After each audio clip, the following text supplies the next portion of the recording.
In this video, we will solve chapter number 6 CAPF and NDA questions. ठीक है, this chapter might seem very difficult to you but बिल्कुल घबराने का नहीं है.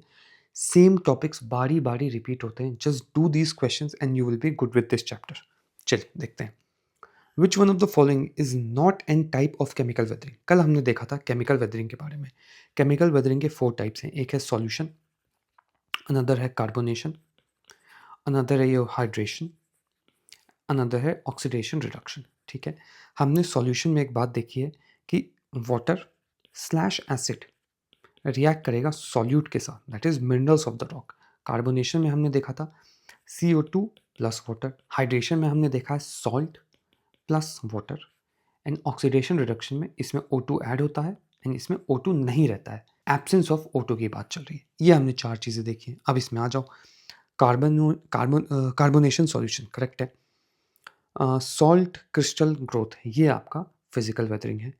हाइड्रोलिसिस, हाइड्रोलिसिस आपका अगेन हाइड्रेशन के जैसे सिनोनिमस है, तो ये भी आपका केमिकल वेदरिंग है. ऑक्सीडेशन रिडक्शन भी केमिकल वेदरिंग है. So answer is B. ये क्वेश्चन मल्टीपल टाइम्स रिपीट हो गया है. बहुत ध्यान से सारे क्वेश्चंस करने हैं, यही टॉपिक्स आते हैं बार बार. नेक्स्ट क्वेश्चन देखते हैं क्या पूछा गया है. सॉल्ट वेदरिंग के बारे में 2025 CAPF. Salt is a in rock expand due to thermal action, hydration and crystallization. हमने पहले भी देखा है ये वाली बात कि सॉल्ट वेदरिंग में काफ़ी सारी चीज़ें हैं. सबसे पहले हमने सॉल्ट वेदरिंग में देखा था टाइप्स. सॉल्ट वेदरिंग के क्या क्या टाइप्स हैं भाई. तो थर्मल एक्शन की वजह से सॉल्ट वेदरिंग होता है, हाइड्रेशन की वजह से सॉल्ट वेदरिंग होता है एंड सॉल्ट क्रिस्टलाइजेशन की वजह से सॉल्ट वेदरिंग होता है. देन हमने देखा था examples of salt those were readily weathered. So again sodium salt अगर होगा, मैग्नीशियम सॉल्ट होगा, कैल्शियम सॉल्ट होगा, पोटेशियम सॉल्ट होगा, बेरियम सॉल्ट होगा अगर रॉक पे, तो इसमें वेदरिंग बहुत ही रेडिली होती है. फिर मैंने देखा था कि कौन सा फेवरेबल कंडीशन है या क्लाइमेट है सॉल्ट वेदरिंग के लिए, तो डेजर्ट टाइप ऑफ क्लाइमेट हमने देखा था. हमने देखा था ग्रैन्युअल फ्लोरिएशन. जब ये रॉक है से इस रॉक के अंदर अगर सॉल्ट के क्रिस्टल चल जाएँ, तो धीरे-धीरे इस रॉक को इरोड करने लग जाता है and grain by grain rock starts to degrade. This is known as granular foliation. ठीक है, या ग्रैन्युअल डिसइंटीग्रेशन. हमने ये बातें देखी हैं. ठीक है, तो आइए अब यहाँ पे क्वेश्चन पे क्या पूछा गया है. Salt in rock expand due to thermal action, सही बात है. हाइड्रेशन, सही बात है. क्रिस्टलाइजेशन, ये भी बिल्कुल सही बात है. अब क्या है, salt like calcium, sodium, magnesium and barium have tendency to expand. बिल्कुल सही बात है. देख रहे हो सीधी लाइनें हैं यहीं से. Many salt like calcium, sodium, magnesium salt expand due to thermal action, hydration, crystallization. ये लास्ट क्वेश्चन में भी हमने देखा है, कल भी ये क्वेश्चन आया था. Then salt weathering is a typical example of chemical. नहीं जी, it is physical weathering. Physical weathering में हमने देखा है अनियन पीलिंग या अनलोडिंग एंड एक्सपेंशन. इसमें एक छोटा रॉक है, इसके ऊपर एक बड़ा रॉक है. ये बड़ा रॉक खत्म हो गया तो इस छोटे रॉक पे जो प्रेशर है कम हो गया. तो अब जब प्रेशर कम हो गया, प्रेशर रिलीज हुआ, तो धीरे धीरे रॉक टूटने लगा. ये टेम्परेचर चेंज में हमने देखा है कि as rock is subjected to temperature changes, rock के जो मटेरियल है वो एक्सपैंड एंड कॉन्ट्रैक्ट होंगे, इससे वेदरिंग होगी. हमने फ्रीजिंग एंड थॉइंग देखा है कि ऐसा एक रॉक है, रॉक के अंदर पानी चला गया, ये पानी फ्रीज हो गया तो सॉलिड बन जाएगा, रॉक को ऐसे ऐसे एक्सपैंड करेगा. फ्रॉस्ट वेजिंग में क्या है कि सेम रॉक है, इसके अंदर पानी चला गया, ये फ्रीज हो गया. क्योंकि this this rate of freezing of this water is a lot, is very fast, तो जो रॉक है बहुत ही तेज़ी से एक्सपैंड होगा और ये टूट जाएगा. ये भी हमने देखा है. सॉल्ट वेदरिंग अभी बताती है आपको. तो ये समरी हो गई आपकी. ठीक है, अब देखो सॉल्ट वेदरिंग में CDS 25 में भी आया. अब अगर ये इतनी रिपीट हो रहे हैं और आप ये नहीं करके जा रहे हो, UPSC में एक क्वेश्चन आ रहा है, अब तभी भी आपसे सॉल्व नहीं हो रहा है, देन शायद आपके डायरेक्शन में गड़बड़ है. पहले प्रायोरिटी होनी चाहिए क्वेश्चन और ये टॉपिक आपको आने, उसके बाद कोई और प्रायोरिटी होनी चाहिए. कोई भी इधर उधर की टेस्ट सीरीज मत उठाना. सिंपली UPSC के सारे क्वेश्चंस कर जाना, स्पेशली 2021 से 2025 तक के इन चारों एग्जाम के, आपका बहुत भला हो जाएगा. अब क्या है देखो जी, salt weathering, salt crystallization is the most effective of the salt weathering. बिल्कुल सही बात है, एग्जैक्टली ऐसा ही है. Salt crystal growth is more effective over sedimentary rocks compare to igneous. बिल्कुल सही, एग्जैक्ट लाइनें उठाई हुई हैं नोट से यार. ये देखो सॉल्ट वेदरिंग दिखाता हूँ मैं आपको. ये देखो, salt crystallization is the most effective of all the salt weathering process. 3 process हैं सॉल्ट वेदरिंग के, thermal action, hydration and salt crystallization. इसमें सॉल्ट क्रिस्टलाइजेशन मोस्ट इफेक्टिव. देखो, effect more on sedimentary than igneous rock. ये क्यों है? क्योंकि वहाँ पे लाइन लिखी हुई है कि such rocks such as chalk, limestone, sandstone, these get readily eroded or weathered by salt crystallization. After that, granite, shale and gneiss gets weathered. तो एग्जैक्ट लाइन से ये इंटरप्रिटेशन था. तो हर एक लाइन इस एनसीईआरटी में इंपॉर्टेंट है, स्पेशली जो क्वेश्चंस की लाइन है. तो इसका आंसर क्या होगा? ये दोनों सही है, तो आंसर बी होना चाहिए. नेक्स्ट देखते हैं. सेम तरीके का क्वेश्चन 2021 में भी आया है. Not a chemical weathering salt. देख लो, सेम टॉपिक रिपीट हुए. टॉपिक रिपीट होंगे, कृपया करके अच्छे से इन क्वेश्चंस को करना. फिर क्या है जी? 2014 एनडीए सीडीएस सीएपीएफ के 3 ही क्वेश्चन हैं, 3-4 क्वेश्चन. अब हम एनडीए के देखेंगे. क्या है? Chemical weathering processes are found more active in hot and humid condition. हमने देखा है कि केमिकल वेदरिंग को स्पीड अप करने के लिए हमें हीट चाहिए, हमें CO2 चाहिए. केमिकल वेदरिंग में आपको वाटर, एसिड, O2 ये सब लगता है. ठीक है, तो ये तो सही बात है. High temperature and rainfall helps in the process of decom. Yes, high temperature and rainfall helps in this process. दोनों ही सही है. This is correct, this is correct. When both are correct, use because and see it is see if this is satisfying. क्योंकि हमें ये पढ़ना है ना explanation सही है कि नहीं. तो chemical weathering process are found more active in this because of high temperature and rainfall. ये बिल्कुल सही बात है. High temperature and rainfall hot and humid conditions में होगा, इसके वजह से डिकम्पोज बिल्कुल ए होना चाहिए इसका आंसर. यहाँ पे डायरेक्ट लाइन है, देखो. Speed up the chemical weathering process. क्या क्या स्पीड अप करेगा? Heat, air, that is oxygen and carbon dioxide and water. ठीक है, तो यहाँ पे हाई टेम्परेचर, हीट, रेनफॉल, और यहाँ पे देखो हॉट एंड ह्यूमिड क्लाइमेट. तो हीट एंड रेनफॉल की बात हुई है. नेक्स्ट क्वेश्चन क्या है? Again, crystallization is a form of mechanical weathering. Yes, crystallization mechanical weathering है, हमने ये बात देखी है. Hydration causes granular disintegration. ये देखो, अगेन सेम कहानी. ग्रैनुअल फोलिएशन या ग्रैनुअल डिसइंटीग्रेशन हाइड्रेशन या सॉल्ट टाइप ऑफ वेदरिंग की वजह से होगा. सही बात है, बिल्कुल. Frost action is synonymous with freeze and thaw. Freeze का मतलब होता है कि आपका freezing of the water, thawing का मतलब मेल्टिंग ऑफ द वाटर. ये भी सही है. तीनों ही आंसर हैं इसके. तो इसका तो सी होना, डी होना चाहिए, बिल्कुल भाई. ठीक है, इसको देखते हैं. Crystallization is a form of your mechanical weathering. Same कहानी है, देखो. पीछे वाली वीडियो जाके देखना, तब समझ में आएगा. यहाँ बहुत तेज़ी से हो रहा है चीज़ें. क्रिस्टलाइजेशन, वेदरिंग, सॉल्ट वेदरिंग में क्रिस्टलाइजेशन जैसी चीज़ होती है. तो ये तो है जी, करेक्ट है. यहाँ पे भी होगा सॉल्ट वेदरिंग, इसमें भी salt crystallization. Hydration causes granular disintegration. ठीक है, हाइड्रेशन टाइप ऑफ वेदरिंग जो है आपकी फिजिकल वेदरिंग भी होती है, केमिकल वेदरिंग भी होती है. ये ग्रैनुअल डिसइंटीग्रेशन करता है. देखो, volume change due to hydration leads to physical weathering as well, that is exfoliation. ऊपर की लेयर हट जाना, एक्सफॉइल. एंड ग्रैनुअल डिसइंटीग्रेशन, धीरे धीरे एक एक ग्रेन्स टूटना. ठीक है. Frost action is synonymous with, हाँ, तो freezing and thawing and frost waging, ये तीन चीज़ें हैं. आंसर डी है इसका. नेक्स्ट क्या है? अब तो आसान हो जाएंगी चीज़ें. वाई इज हाइड्रोलिसिस, हाइड्रोलिसिस की बात हो रही है. Water action is an effective form of chemical decomposition of bed rock in humid. ठीक है, वाटर से होगा. क्या है? Humid tropics experience high temperature and humidity. Humid tropic high temperature humidity करता है जी. हाइड्रोलिसिस में क्या होता है? Water will take up salt. Hydrolysis is, yeah, hydration. And as it takes up salt, this salt will go into the rock, and this rock will expand during the night, contract during the day, because during the day the water is evaporated. तो contraction होगा, contraction expansion, और जो है weathering होगा, which is correct. Humid चाहिए. There is high diurnal range of temperature. High diurnal range of temperature hydrolysis में नहीं चाहिए. देखो, हाइड्रोलिसिस में वाटर चाहिए आपको रेगुलरली. वाटर नहीं होगा तो आपका वेदरिंग नहीं होगी. तो अगर हम हाइड्रोलिसिस की बात करें तो मोस्ट इंपॉर्टेंट है वाटर एंड क्रिस्टल. ये हाई रेंज ऑफ टेम्परेचर नहीं, हाई रेंज ऑफ टेम्परेचर चाहिए आपको temperature change type of weathering में, which is a physical weathering. Exfoliated tors बनते हैं उससे. कल वाली वीडियो आपको याद हो तो वो होगा. ये गलत है, ये सही है, ये होना चाहिए. अगेन डिफिकल्ट क्वेश्चन है. नेक्स्ट देखते हैं क्या है. Which one of the following is an example of salt crystal growth. Salt crystal growth का क्या एग्जाम्पल है? तो जी physical weathering. Again same, salt weathering. ठीक है, फिजिकल वेदरिंग. बायोलॉजिकल वेदरिंग में आपको बताया, एनिमल्स की वजह से, ह्यूमन एक्टिविटीज़ की वजह से, प्लांट्स की ग्रोथ की वजह से, इन सारी वजहों से आपकी जो है ये बायोलॉजिकल वेदरिंग होगी. नेक्स्ट क्या है? Which one of the following process of weathering belongs to both, आ गया. मैकेनिकल एंड केमिकल, सीधी लाइनें आ रही हैं नोट से, ठीक है? ये नोट्स एनसीईआरटी से बने हैं, तो एनसीईआरटी से लाइनें आ रही हैं। Both mechanical and chemical weathering, कौन सी चीज़ है? Hydration.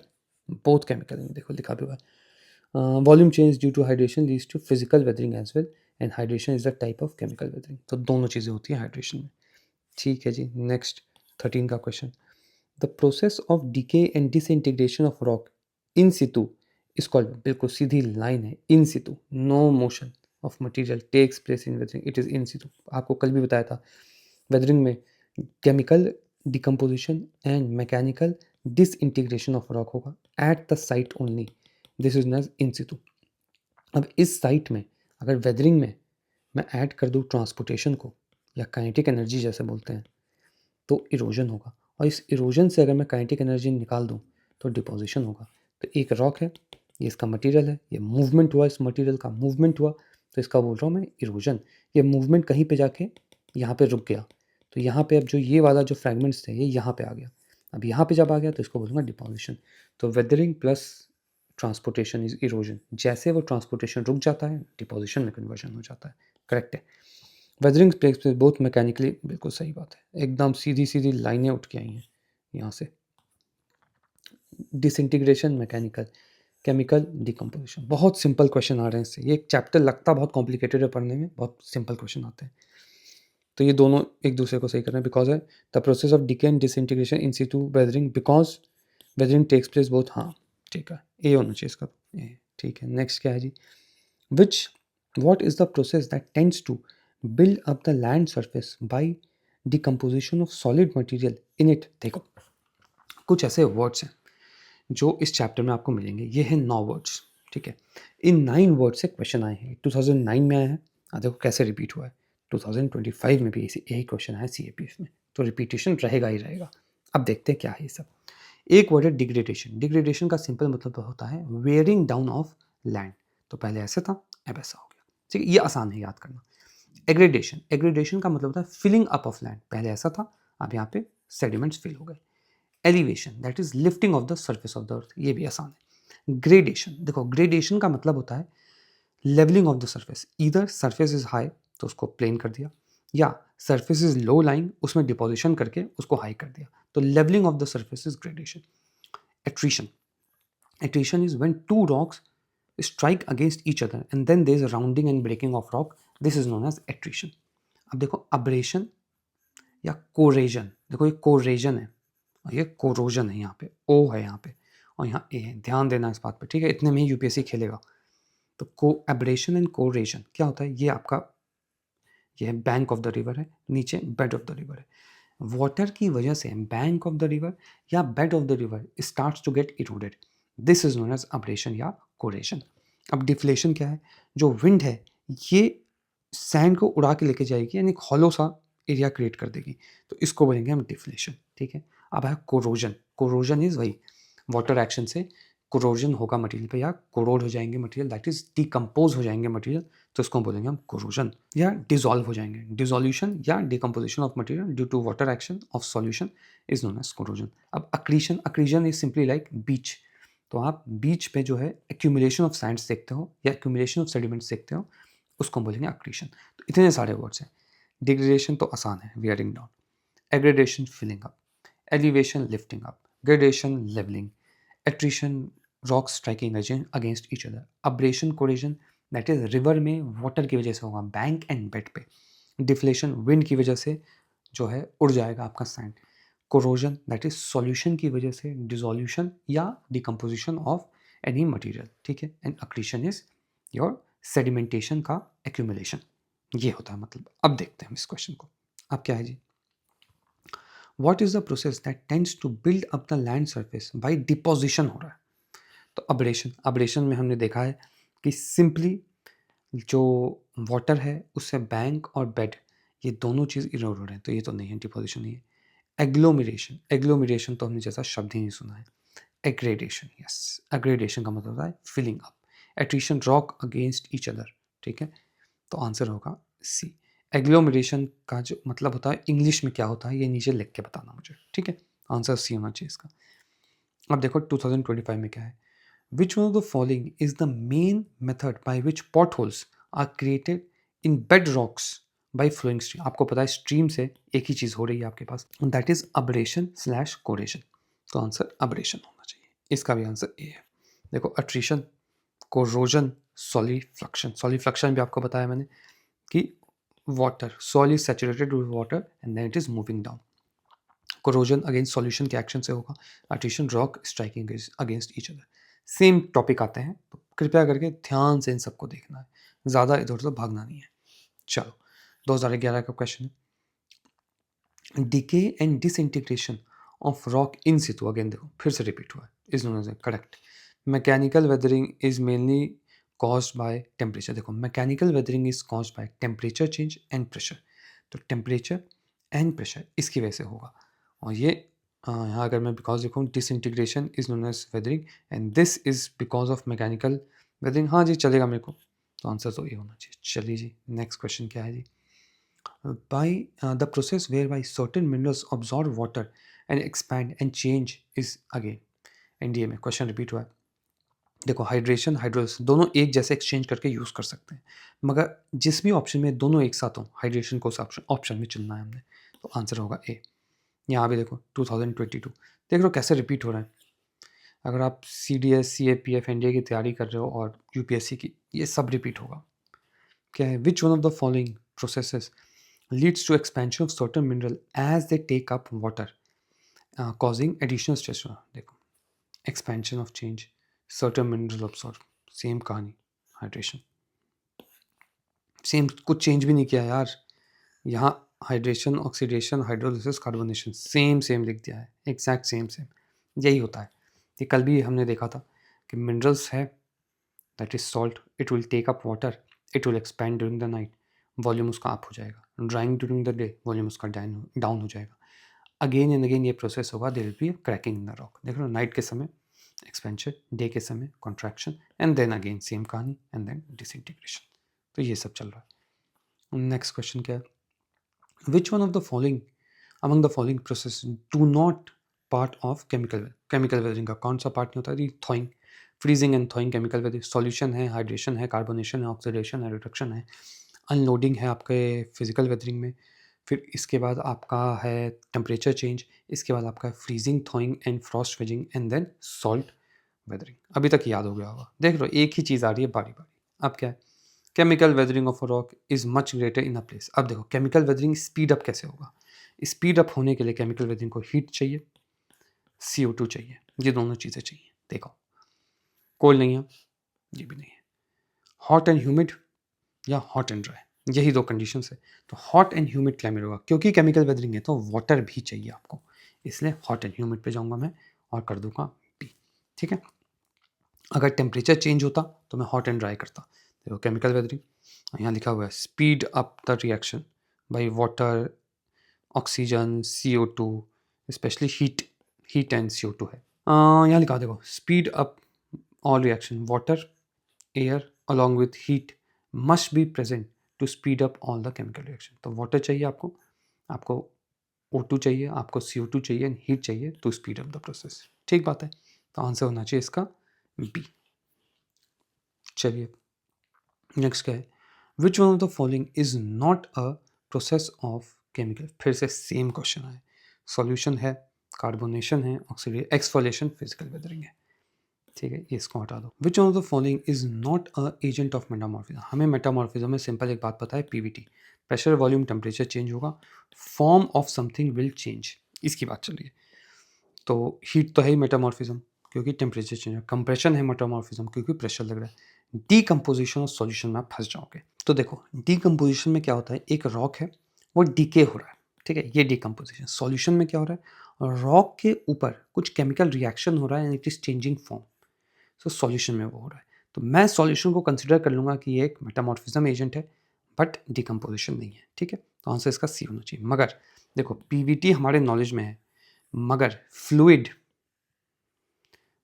Changing chemical of a rock या of a substance is also considered as a metamorphic agent. तो हमको हीट, प्रेशर एंड वॉल्यूम के बारे में पता है, मगर फ्लूइड्स भी होते हैं। तो आराम से इसको पॉज करना, इसको देखना। कॉम्पोजिशनल चेंज को ही मेटामॉर्फोमेटिज्म बोलते हैं। तो ये बात ध्यान रखना। चलिए जी, अब ये चैप्टर हो गया अपना खत्म। And if you want to cover entire physical geography in this chapter-wise PYQ first method, then you can enroll in our course. Again, same story hai. Every chapter will be covered through PYQs. PYQs of all these 4 exams. It is applicable for all these 4 exams. Every concept will be taught through reverse engineering of PYQ. Notes and reference book will be given, marked. And सिर्फ और सिर्फ ये course cell कर दिया तो आपसे connection खत्म नहीं हो जाएगा, because there are more doubts in these conceptual subject. Hence exclusive Telegram doubt clearing group will also be given to you. If you wish to enroll, you can text me on Telegram or go to the website and purchase the course.